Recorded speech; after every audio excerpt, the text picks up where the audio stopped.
Hello, Mr. Chaudhary. I would just like to introduce you. Our guest today is Mr. Rahul Chaudhary, Managing Director and CEO of CG Hospitality Holdings and CG Corp Global. Welcome, Rahul.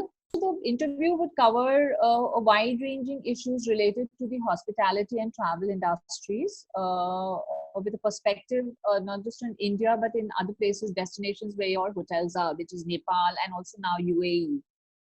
To begin with, I want to know is you have hotels in pretty much three continents or three countries. There's India, there's Nepal, and there's UAE. What have your experiences been through the entire lockdown period? How have you handled the situation? What has the situation? How's the opening now that the world is opening now? The three countries are also opening. What has been your experiences been? First of all, thank you so much again, Dipali, for having me on the program. I appreciate that. Now, turning to your question, of course, it's been an extremely difficult time for us, especially in the hospitality space. I mean, we all are aware that travel and hospitality have been hit the most all over the world. Anytime any financial crisis or any global pandemic or anything happens, the first ones to take a hit is the hospitality space. And it's even worse for us because we are dealing in, 12 different countries. And the governance is very different. The financial institutions and how they look at the tourism sector as a part of the whole priority in terms of the country is very different. The local cultures are very different. Local partners are very different. So the dynamics in every country is also in terms of dealing with your staff. That's also very, very different from country to country. And I would say that it's been a huge challenge because number one, obviously our objective the moment the COVID situation happened was to survive. And survival Absolutely. obviously requires taking some very, very harsh decisions, something that you would not want to do in the normal course of business. But we had to go down the path of trying to restructure our operations, restructure in terms of our arrangements with different contracts that we have with our employees, all within a mutually acceptable framework. But I would think that we are getting around that. It's been a difficult time, and most of our hotels we've managed to restructure from the cost basis and to find a long-term solution to stay operational during any difficult time. So that's just in short where we are. So, what have been the biggest challenges in the sense when you say you're talking about restructuring your hotels, whether it's through cost or whether it's through restructure? What are the main, what would you say have been the toughest challenges here? And has that helped you to kind of evolve a whole new format of hospitality? Absolutely. I have always said that I look at this, apart from all the pain and trouble and distress all over the world, I look at COVID as an opportunity. Why I look at it as an opportunity is for hotels and businesses like ours to look at the cost structure all over again, meaning that we are now doing a zero-based budgeting for all our Okay. hotels. I mean, we had Awesome. legacy hotels where we bought hotels that were almost 40, 50 years old. But what we have had to do now, and those had the legacy of all the costs of unions and payroll, which is the biggest cost in your hotel in any case. And what we've had to do is we've started engaging with the unions and using obviously the reality, which is the COVID situation, to be able to find a mutually acceptable way to work on cost basis that works for both. Not only that, also in terms of your business model. I mean, giving you another example from our hotel in the Vivanta in Kathmandu. I mean, it's Vivanta. We've been open for the past 3 months. Fortunately or unfortunately, because two guests got stranded and we had to run the hotel even with the 2 rooms. I mean, in the hospitality business that Absolutely. whether it's 1 room or 100 rooms, you still have to have your basic housekeeping, your engineering, your operations, F&B, your kitchen and everything. So we had to run with a cost basis. But what we did is that, yes, we were running with 2 rooms. obviously we could not tell the guests to go away. That's a fiduciary and ethical responsibility. But we started delivery business. We started businesses to provide lunches to the hospitals and to the staff, and also delivery services straight from the hotel in our own vehicles right to your doorstep, and we did pretty well. So business, the way you look at running your operations has changed. The way you look at your cost basis in terms of your running and operations has completely changed. I would think also in terms of the way you run your housekeeping, the way you provide it's very interesting. Nakul Anand from ITC Yeah. once mentioned in one of his talks that the future of hospitality and brand survival is going to be something called QSR. QSR in our FMCG jargon is quick service restaurant. Quick service restaurant. Absolutely. But he mentioned that QSR would be quality, safety, and reliability.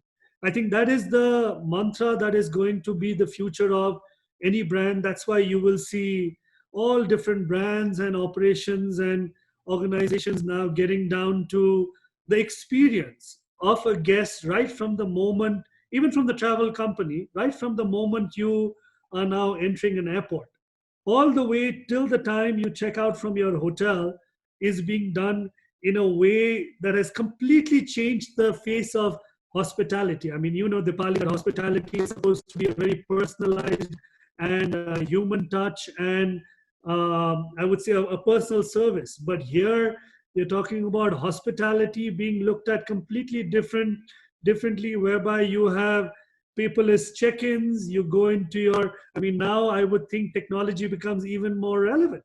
So all of these different aspects have come in. They have been very challenging for sure, because it's not easy. My father used to always say it's very easy to put someone into an office, but it's very difficult to get them out of that office. So when you are dealing with employees, you're dealing with stakeholders, to have this conversation, to start literally from zero in terms of your cost structures is not an easy thing. Absolutely. So you have you did mention that I'm going to ask you questions about both all three, Nepal, India, and UAE, where your hotels are.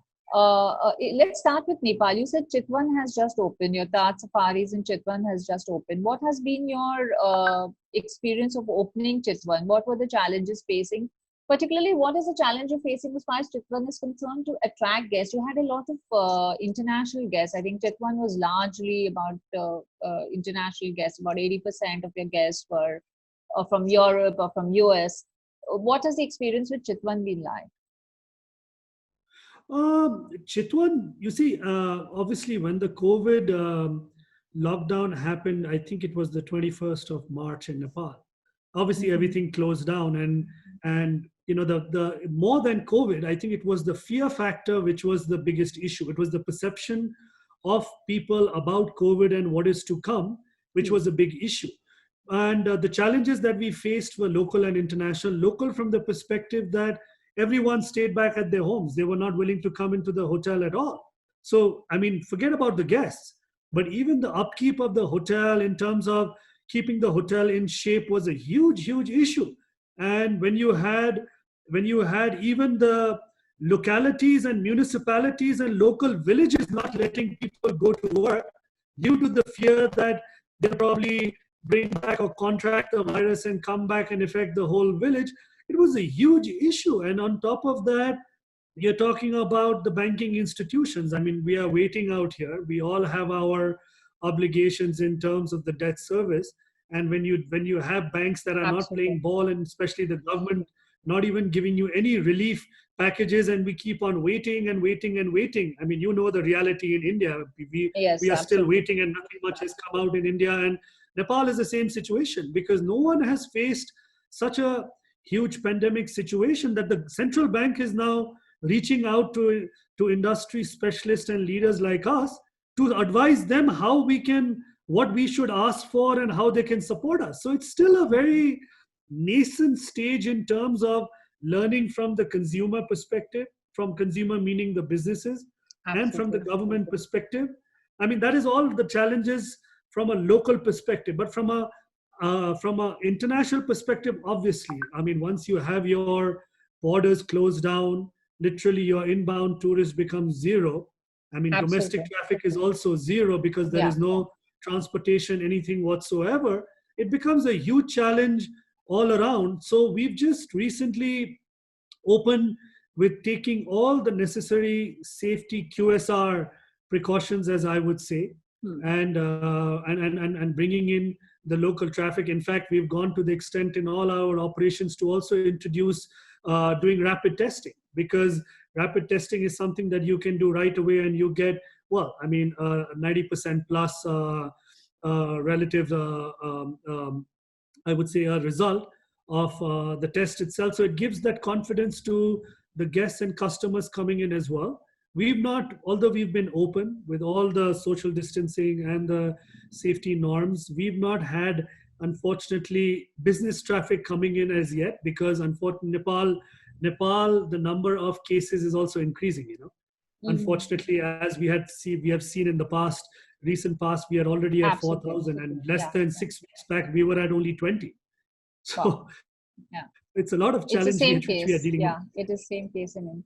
So you have also you're an investor in hotels in India and in UAE. So let's start with India, where you are an investor with Taj Safaris and a couple of other hotels, as well as with the Fern. What is your perspective on the hospitality and travel industry in India as an investor?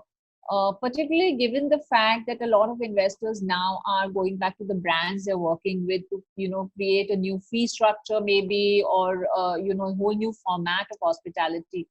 As an investor in hotels in India, what would you look, what would what is your analysis of the way the industry is functioning or the way it is trying to open up at this moment? And as an investor, what is your expectation from the brands you work with? Okay, I think a couple of things, Dipali, I would say, I mentioned that obviously the hospitality, in one of my other interviews, I had mentioned that, of course, the hospitality industry is shaken but not stirred.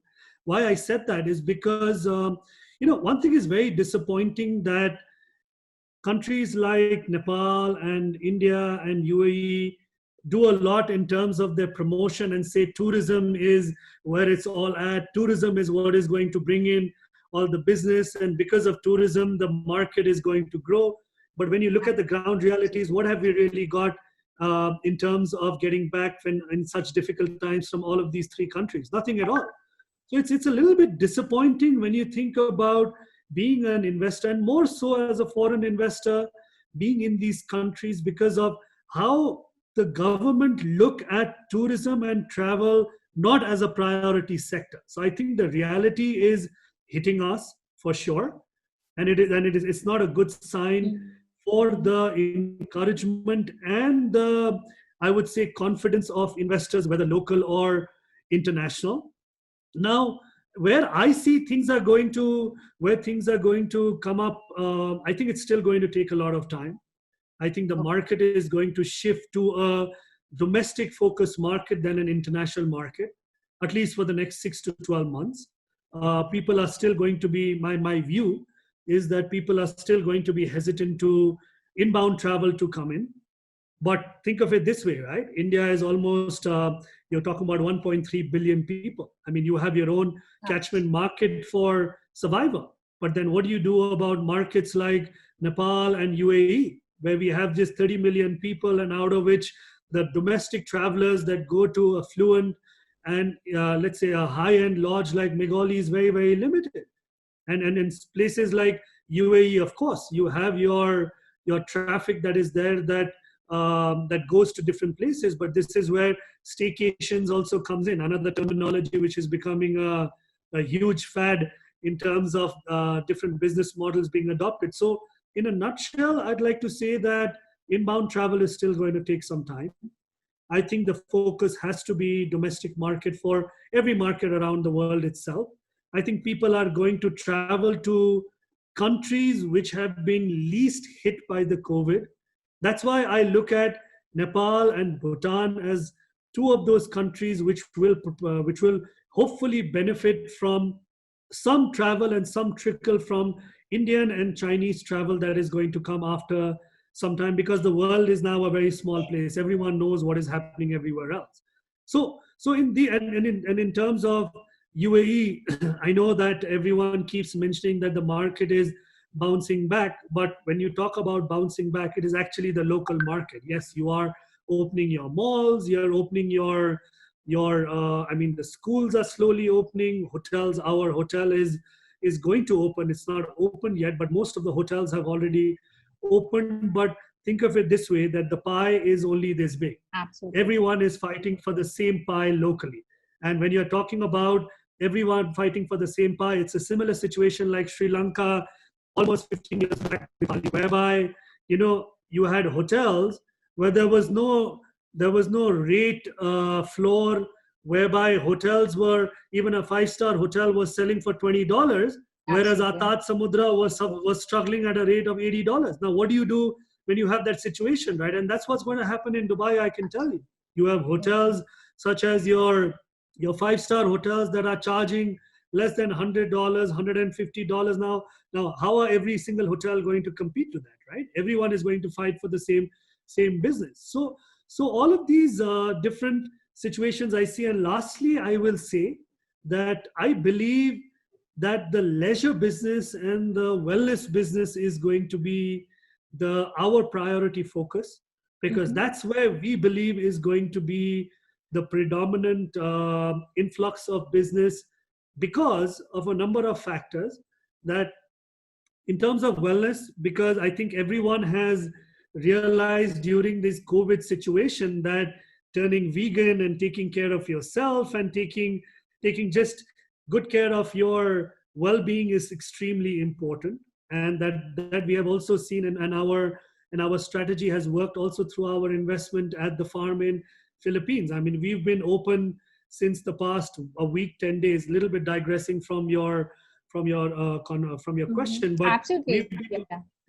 we've been open for the past 10 to 15 days. But you know, we are a medical holistic wellness resort, and what we have done is that we've opened our medical facilities, and we are already running more than 67% occupancy. But why do you see that? Is because people want to get out. People want to. I think people are frustrated of being in the same confines of their home. People want to go out and be with nature, something that they could not do during the COVID situation. People want to eat healthy. People want to live a healthy life.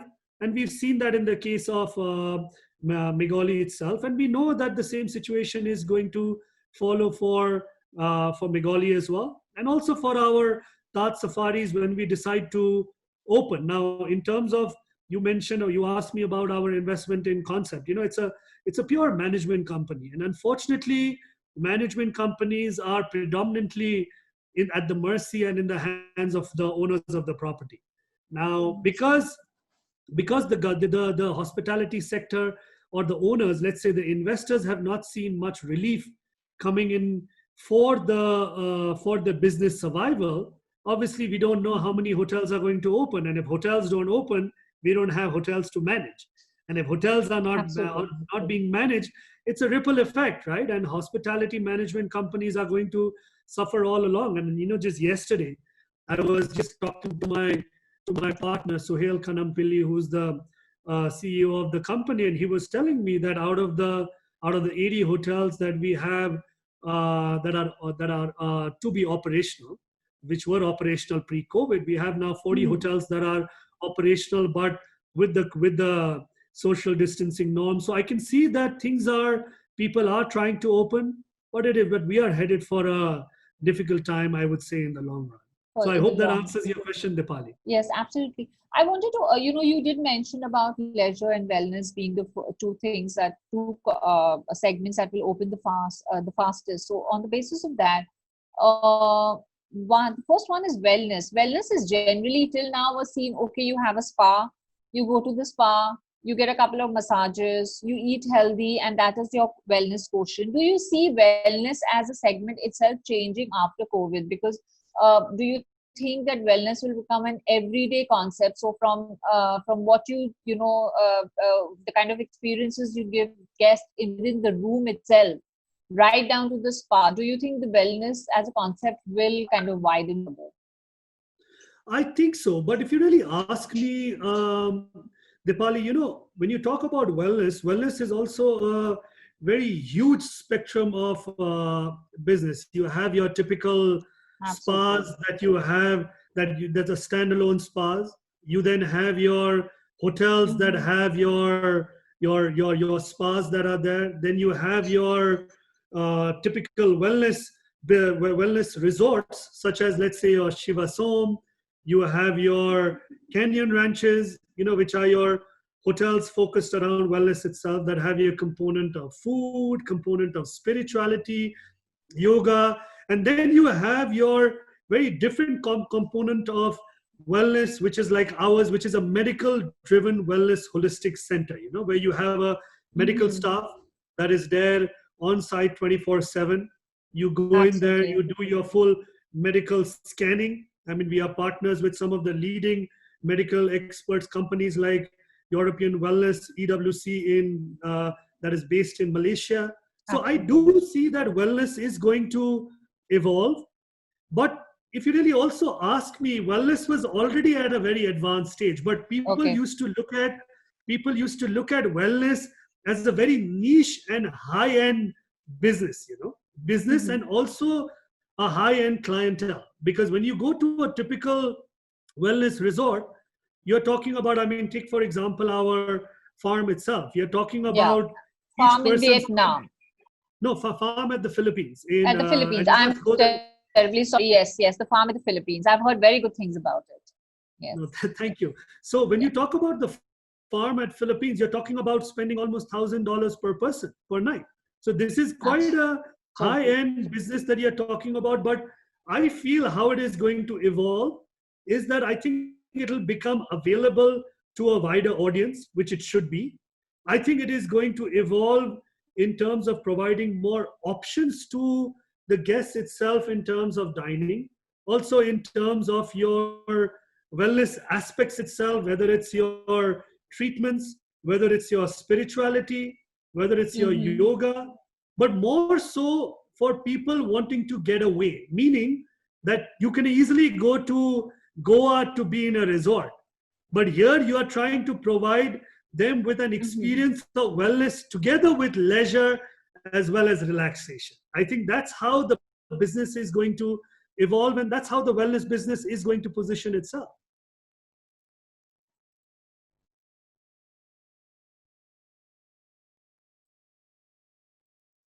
Okay. So,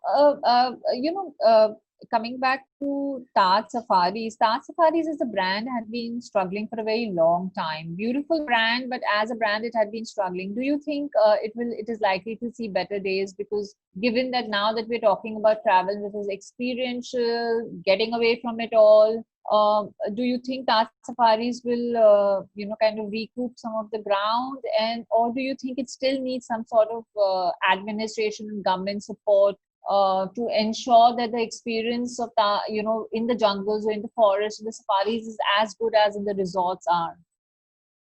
See, first of all, as I mentioned, that of course support and relief is required for every single sector in the hospitality space. That's there, that goes without saying. But as I mentioned to you, that I think the leisure business, and I look at Taj Safaris also as a leisure business for sure, falls in that category, and it is going to definitely be a focus for the customers coming in. But if you ask me in terms of Taj Safaris as a company itself, I think it has turned around. But you must keep in mind that safari business, I mean, so companies like Taj Safaris and companies with a niche product like Taj Safaris require scale. Okay, and you cannot, I mean, it's very good to say that, oh, you have a hotel, a high-end hotel with 12 keys, 15 keys. But keep in mind, Mm-hmm. again, as I mentioned to you, that whether you have 15 keys or you have 100 keys, the minimal staffing that you need is going to be the same. So your cost aspects are always going to be the Mm-hmm. same. But Taj Safari has now It's always. evolved to 4 lodges plus one in Nepal, the Megali. We are looking at Yeah. adding a few more as a part of our Taj Safaris portfolio itself. In fact, to tell you, that the Taj Safaris business has already turned around, which was not the Oh, case a few yes. When years I back. spoke to Mr. Chaudhary about 2 years ago, he did tell me Taj Safaris was struggling at that point.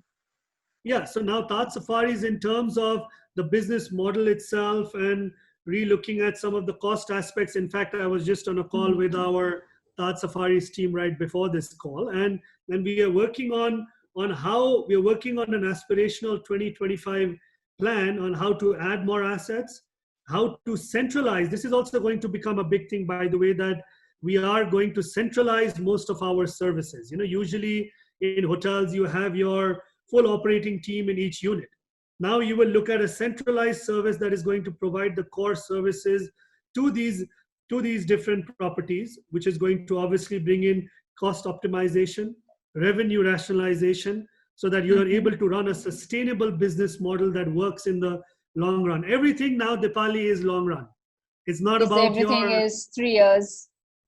Absolutely. You have to look at it from that perspective. Like I said, and I also mentioned in one of my other interviews that for CG Hospitality itself, we have a 3 to 5 year plan of survival, survive, revive, and thrive.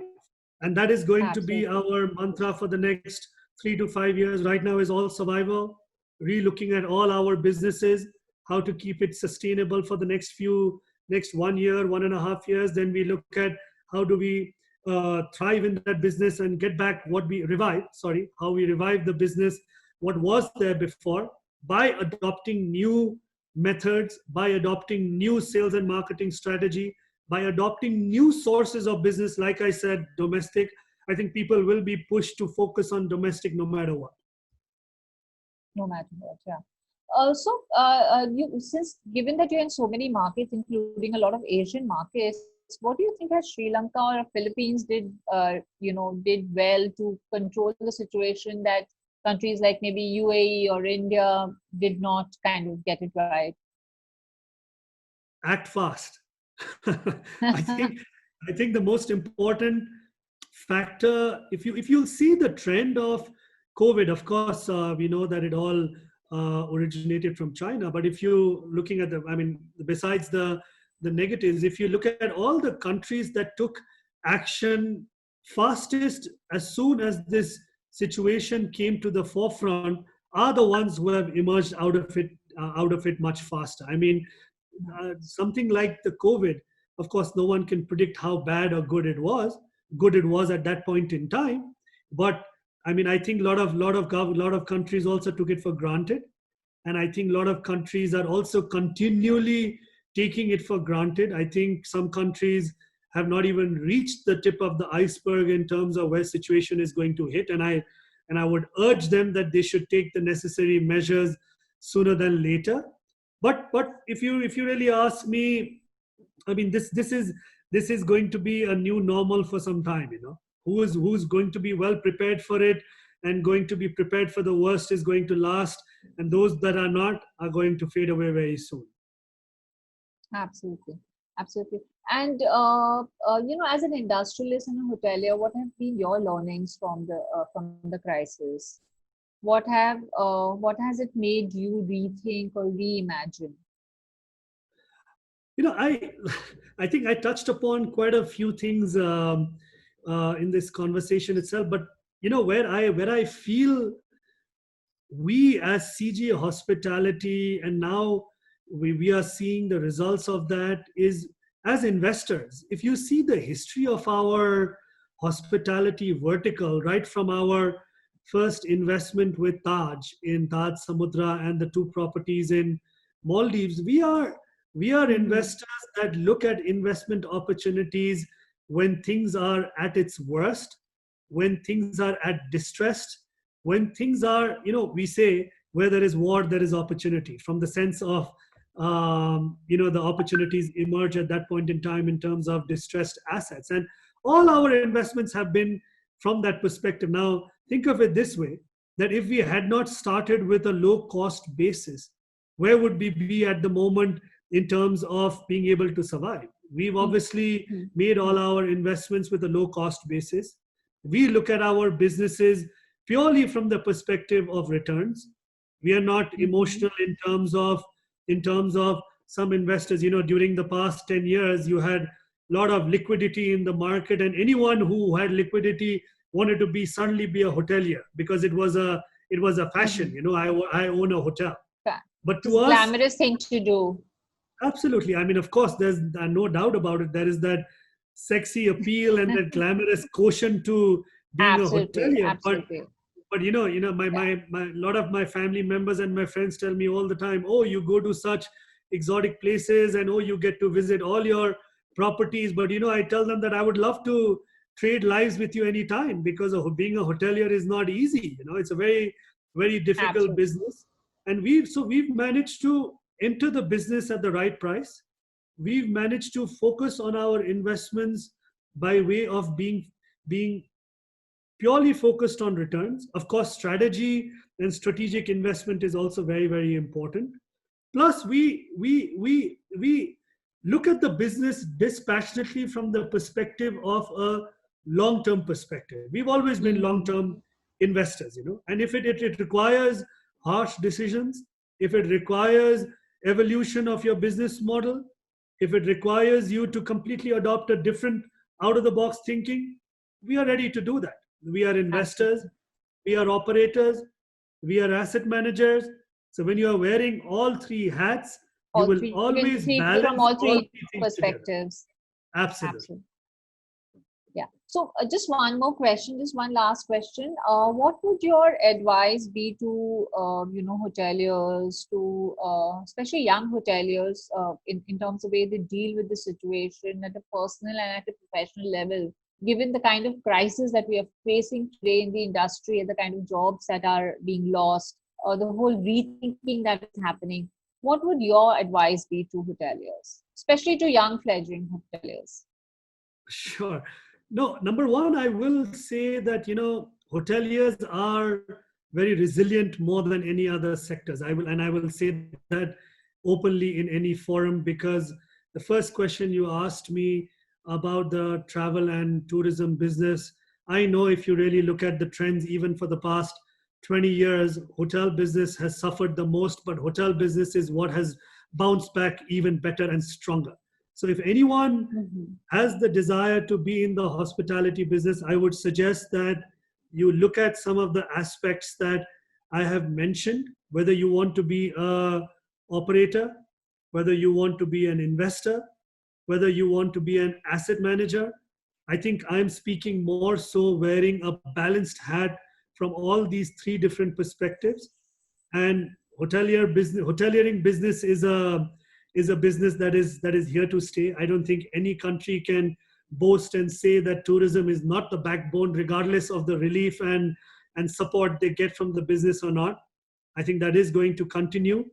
Only thing I would suggest is that whenever anyone looks at any hoteliering business, now you need to evolve with time, and you need to adopt new measures, like I mentioned, cost saving measures, cost rationalization measures.